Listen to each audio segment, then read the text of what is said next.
বন্ধুরা, আজকে আমি বানাচ্ছি আমের তো অনেক কিছুই খাওয়া যায়।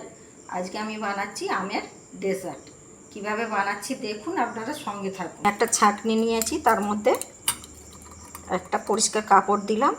এতে আমার টক দই আছে, দইটা আমি জল ঝরাতে দেব। ভালো করে এটা জড়িয়ে এর ওপরে ভারী কিছু একটা চাপিয়ে দেব। জলটা ঝরে যাবে, জল থাকলে হবে না, একটু জল ঝরলে খুব সুন্দর হবে। এর মধ্যে ভারী কিছু একটা আমি চাপিয়ে দেব। চাপিয়ে দিয়ে কমসে কম আমি আধ ঘন্টা রেখে দেবো, জলটা ঝরুক। এর জন্য এবার আমি আমটা রেডি করে নেব। আম নিয়েছি, আমটাকে কেটে নেব।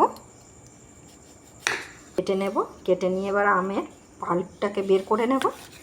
আমটাকে এইভাবে কেটে নেব, পাল্পটাকে বের করে নেব। আমি মিক্সিতে আমি পেস্ট করে নেব। তো আমের পাল্পটাকে আমি বের করে নিয়েছি, এবার আমি মিক্সিতে পেস্ট করে নেব।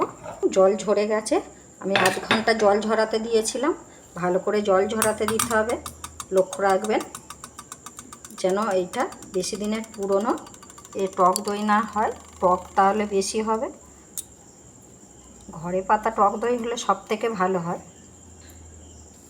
কতটা আমার জল বার হয়েছে দেখুন। এটাকে আমি ভালো করে মিহি হয় যেন ফেটিয়ে নেব একদম। মধ্যে দিয়ে দেবো আমি চিনি গুঁড়ো। এটা আমার 200 টক দই ছিল, 2টো আম দিয়েছি। বড় আম হলে, একটা আম হলে হয়ে যাবে। আপনারা যে যেমন খাবেন সেই অনুযায়ী দেবেন। কনডেন্স মিল্কও দিতে পারেন, সেক্ষেত্রে চিনিটা না দিলে হবে। আমুল দুধ দিলাম হাফ বাটি। কনডেন্স মিল্কটা দিলে আর এটা দিতে হবে না, দুধটা দিতে হবে না, চিনি দিতে হবে না। ভালো করে মিশিয়ে নেব। ফেটিয়ে নেওয়া হয়ে গেছে, দানা দানা ভাব নেই দেখুন। এবার এর মধ্যে আমি আমের পাল্পটাকে মিক্সিতে পেস্ট করে নিয়েছিলাম, পেস্ট এবার দিয়ে দেব। ভালো করে আমি মিশিয়ে নেব, ভালো করে ফেটিয়ে নেব যাতে দানা দানা ভাবটা না থাকে। করে আমার ফেটিয়ে নেওয়া হয়ে গেছে দেখুন। খুব পাতলা হবে না আর খুব ঘন হবে না। এইভাবে একটা বাটির মধ্যে আমি একটা কাগজের মধ্যে তেল মাখিয়ে রেখেছি, এতে বাটিটা একটু তেল মাখিয়ে নিয়েছি, দিয়ে দিলাম। আপনারা বাটার পেপার থাকলেও দিয়ে দিতে পারেন। এবার আমি এর মধ্যে ঢেলে দেব। কড়াইয়ের মধ্যে আমি জল বসিয়ে দিয়েছি, জল ফুটছে। এবার আমি এর মধ্যে একটা স্ট্যান্ড দিয়ে দিলাম। এটা আমি একটু ভালো করে ঠুকে নেব, একটু এইভাবে সমান করে দেব। আমি একটা ফয়েল পেপার নিয়েছি, এর মধ্যে দিয়ে এইভাবে মুড়ে নেব। ফয়েলটা দিয়ে ভালো করে সিল করে দিয়েছি, বসিয়ে দেব যাতে জলটা না উপরে উঠে যায়। এবার একটা আমি চাপা দিয়ে দেবো। চাপা দিয়ে দিলাম। 20 থেকে 25 মিনিট ভাপে হোক, মিডিয়াম আঁচে হবে, একদম জোরে দিলে হবে না। 20 থেকে 25 মিনিট হোক ভাপে। হয়ে গেছে, এবার আমি গ্যাসটাকে অফ করে দেব। দেখব, এবার আমি খুলে দেখব।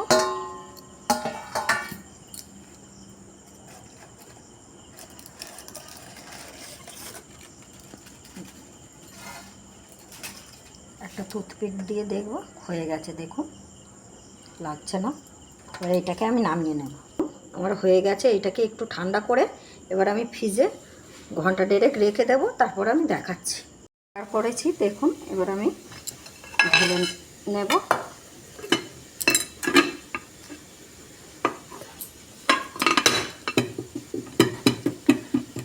আমি তুলে নেব, দেখুন কত সুন্দর হয়েছে। এইভাবে আপনারা বানিয়ে খাবেন, দারুণ খেতে হয় বন্ধুরা। কত সুন্দর হয়েছে দেখুন।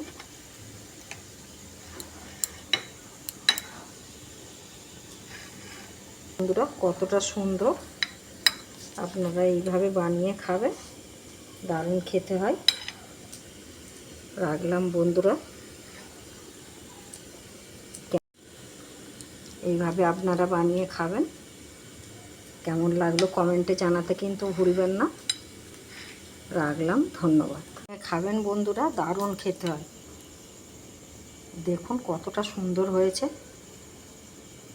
এই দেখুন।